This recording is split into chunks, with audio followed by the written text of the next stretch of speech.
Welcome to Sound Mind International. Be transformed by the renewing of your mind. Good morning, good afternoon, good evening. It's been a while. Welcome to Sound Mind International with your host, Grasha.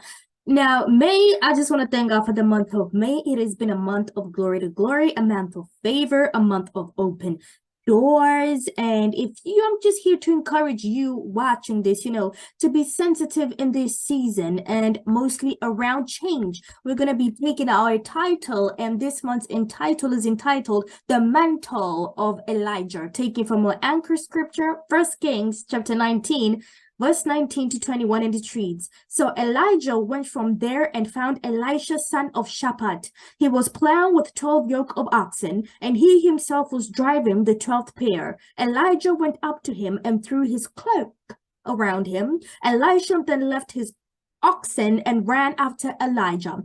Let me kiss my father and my mother goodbye, he said, and then I will come with you. Go back.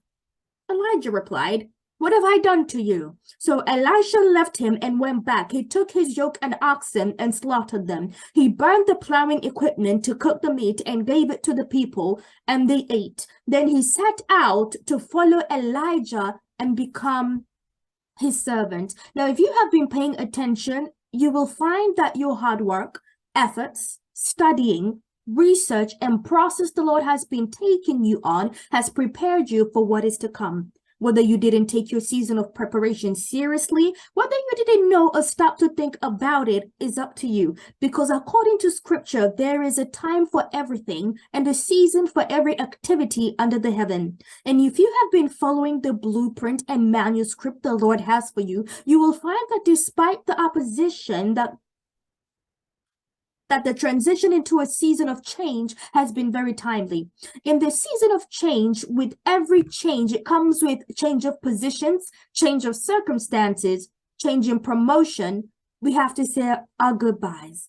Let me kiss my father and mother goodbye, he said, and then I will come with you. The disrespect of seasons is that they are no respecter of person, whether you like it or not, whether you are prepared or not. It is time for change. You have wandered upon that mountain long enough. Move forward. We have to say our goodbyes to certain relationships, friendships, positions, jobs, careers that have served their purpose in the last season. With every new season, there will be a sense of new responsibility. It was Elisha's season to step into destiny, to step into his calling, to step into his work, not job, because his job that fed him and his family was being a farmer until destiny and purpose located him. You got to be sensitive to the people that come around your life when seasons of change come. And I love this song by Wilberforce Musyoka, and we need to sing songs with understanding. Elisha kalana Elijah na yuka, andunema watane miyomoyangai. Elijah throwing his cloak around Elisha represented him handing over the baton, handing over his responsibility. We sing the songs. Another song we love to sing is, I want the mantles of Elijah, Paul and Timothy. I want to see the power at work inside of me. We want the mantles of Elijah without responsibilities. We want the mantles of Elijah, but you don't want to respect the hierarchy and order of God by serving Elijah. And mark you, Elijah was a very bad temperamental man. He had a very bad temperament. And we live in a very sensitive, easily offended generation. And then he set out to follow Elijah and became his servant. Are you willing to serve? Are you willing to put aside your ego? Are you willing to put aside your accomplishments? And I want you to get this through your head, because we have to be careful in these last days who we follow, because there are all manner of fake and false prophets. Elijah represented a system of God. And I want you to catch this revelation, because in those times, Elisha could have chosen to follow any other prophet Whoever welcomes a prophet in the name of a prophet will receive a prophet's reward. Whoever welcomes a righteous person will receive a righteous person's reward. If all you see, in other words, is a manager, you will receive your manager's reward in your place of work. If all you see in that woman you married is a housewife, then that is the reward you will receive. If all you see is a medical doctor, you will get the reward of a medical diagnosis being cured. If all you see in that man you married is a husband, that is the reward you will receive. If all you see is a pastor or a teacher, that is the reward you will receive. Elisha served Elijah to learn how things are supposed to be done. He had to learn because soon that responsibility and that gap needed to be filled and met.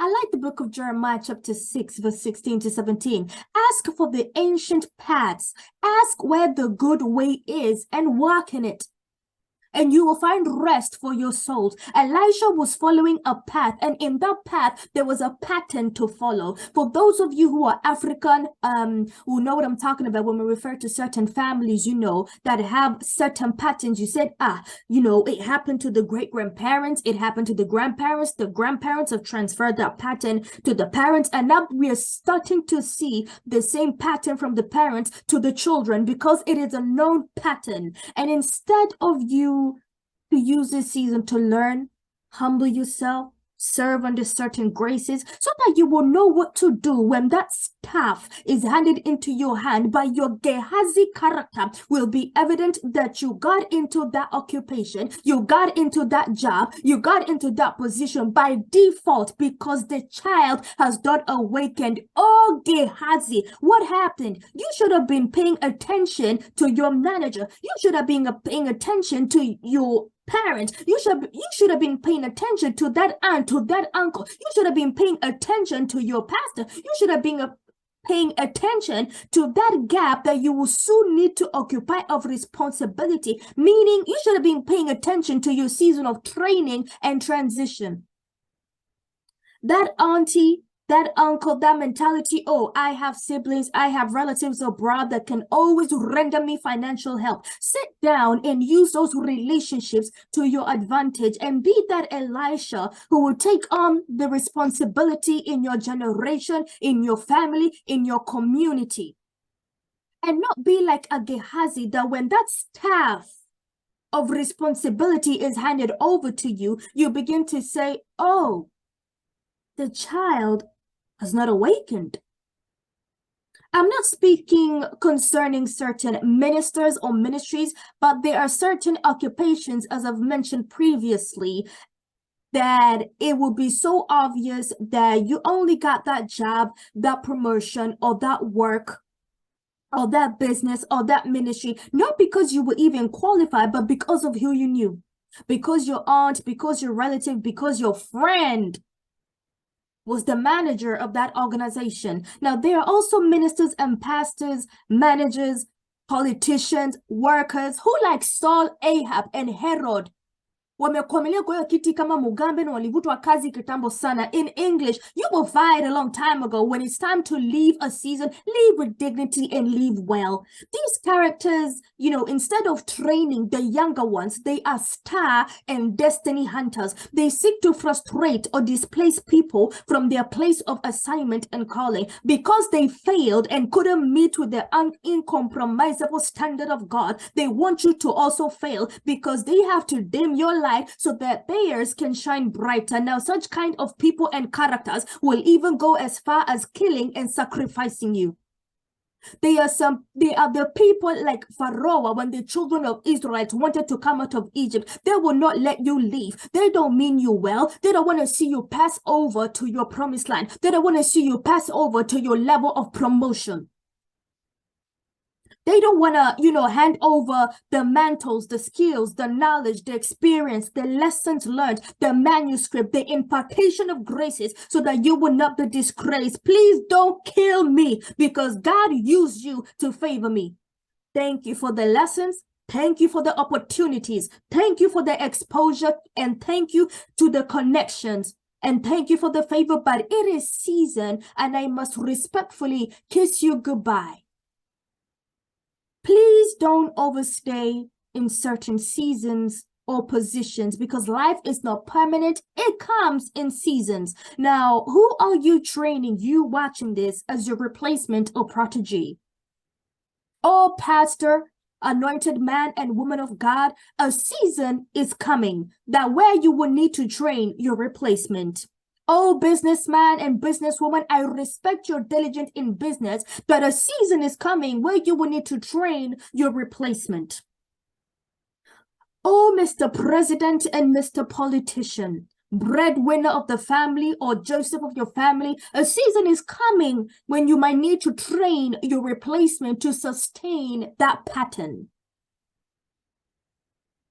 I just want to use this sermon to encourage you and to kind of equip you to go into your season of change with that mentality, or, you know, in that occupation, in that position, in that career, in that job, in that promotion, with the right mentality and motive that it is not permanent, and just to really not be jealous of your protege or the upcoming generation, but to really train them and hand over those positions and mantles well. Let me kiss my father and mother goodbye, he said. Then I will come with you. Thank you very much for listening. Thank you very much for tuning in. And until next time, keep thinking and good luck in your new season of change.